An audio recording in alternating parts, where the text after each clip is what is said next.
95% of ads will always highlight one of these three messages: the consumer problem, the goal, or the solution. If you don't believe me, let me show you some examples from real ads. Ads that show the consumer problem. Here are some good out-of-home ads from Play-Doh. By poking fun at tech and digital apps, the campaign addresses the problem that you may encounter when you give your kids toys that need software updates, loading time, or the internet. If they break down, your kid will have an absolute fit. By going old school with a classic modeling clay from Play-Doh, you won't have to deal with any of that.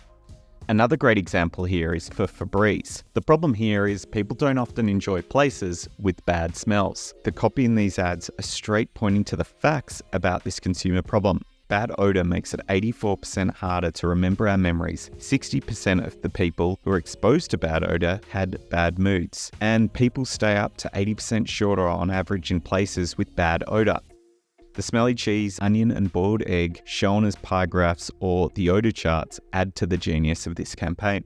This great Heinz ad that I think everyone in the world saw because it was such a good execution, it talks about the problem that consumers who are loyal to the brand face. The problem: restaurant owners are faking Heinz ketchup by reusing Heinz bottles to repack other ketchup brands. Restaurant diners who are loyal to Heinz feel tricked when they are made to believe that they are using the brand, but really aren't. So Heinz launched the Ketchup Fraud campaign to make sure that when people see Heinz, it's actually Heinz.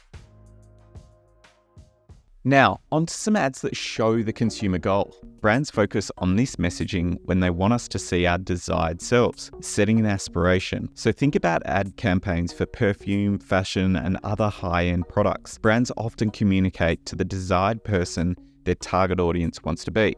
Here we see a very dapper Ryan Gosling in this Gucci ad, just chilling in his $1,000 suit while casually eating a burger, as the wind blows through his hair while looking at the beautiful scenery of the beach.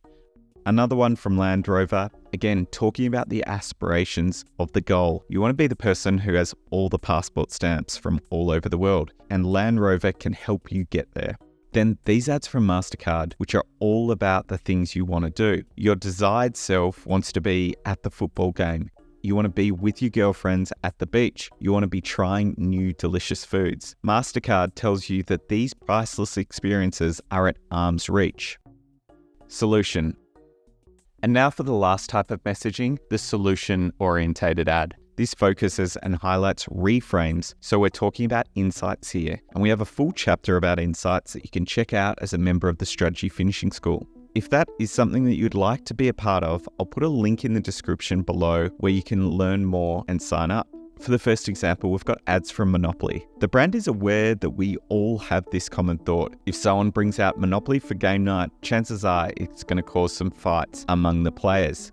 I love these ads. Monopoly reframes the common learning that the classic board game causes fights and flips it as a solution to help our kids grow. Monopoly teaches them how to calm down and learn to let go. It's a board game you should let your kids play if you want to teach them valuable life lessons. Another example is Chanel No. 5. Being the fragrance of choice for many celebrities, including Marilyn Monroe, people don't think of it as a gift for Mother's Day. In these ads, where they use childlike sketches to mimic the famous perfume bottle, Chanel is reframing that, saying, hey, actually this is something you can give to your mother to make her feel special on her day. And for our last example, Domino's. Again, talking about the solution. I never would have thought to eat pizza on the beach or at a soccer park, but here they've got the ads to show that.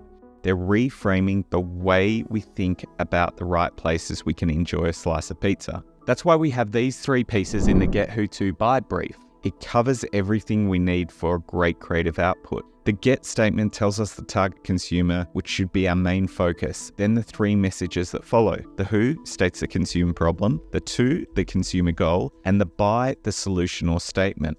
This is just a sneak peek at how I teach creative briefing to the members of the Strategy Finishing School. Strategy Finishing School is an on-demand online course that teaches marketers and strategists all over the world how to beat their imposter syndrome, create impactful work, and sell their ideas to clients. With the help of 13 strategy modules, hundreds of templates, and swipe files they can get from the school. I also have free workshops to introduce you to more of my content. All the links are in the description if you want to check them out.